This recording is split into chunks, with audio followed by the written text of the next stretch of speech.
This is why I don't continue negative conversations that I don't even want to have.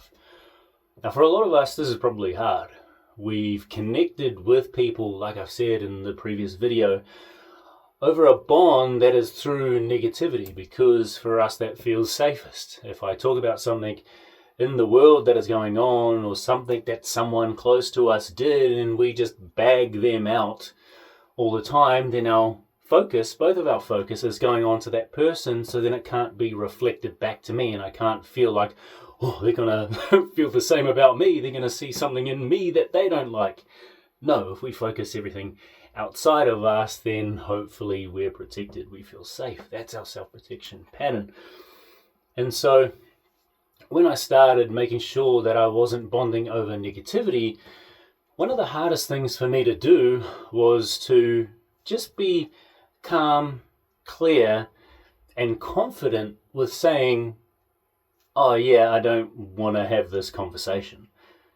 And for a lot of people, especially people that I bonded with over that negativity, it was like a slap in the face. People felt really triggered, really unsafe, and that makes sense, right? We've built a relationship of safety over bonding over negativity. If I then pull that negativity away, it's like, well, what the hell are we bonding over? How are we safe? Are we going to start talking shit about each other? No, but I can understand how that triggers, right?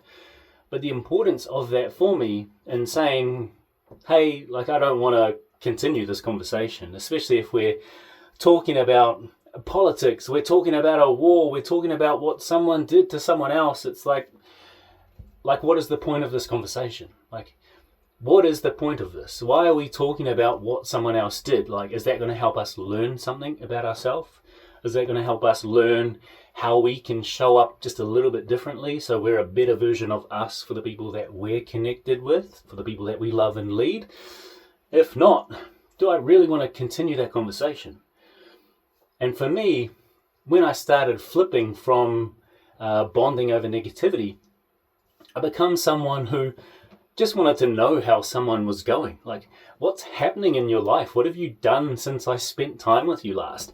How are your kids? How is your partner? Like, how is your job? What are you doing? And I just wanted to know more about them. And I think that comes from, for me, like doing podcasting and learning how to ask those questions, but also learning how to listen. I was someone who didn't listen, who always needed to turn every conversation that we had into a story about myself. We could talk about anyone and anything happening in the world, and all of a sudden, whoop, I'd spin it around, pull it back to me, and talk about how awesome I was or what I was doing.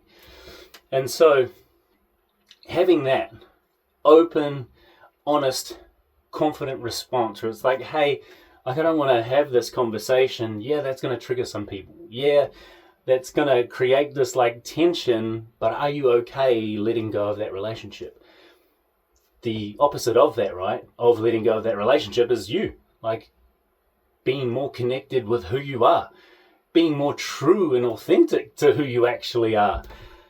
That means sometimes we're going to have to deal with tension. We're going to have to deal with conflict. We're going to have to be okay with the way that they respond. And on the other side, we're going to have to be okay with people doing the same to us when we bring something up. It's been part of our identity.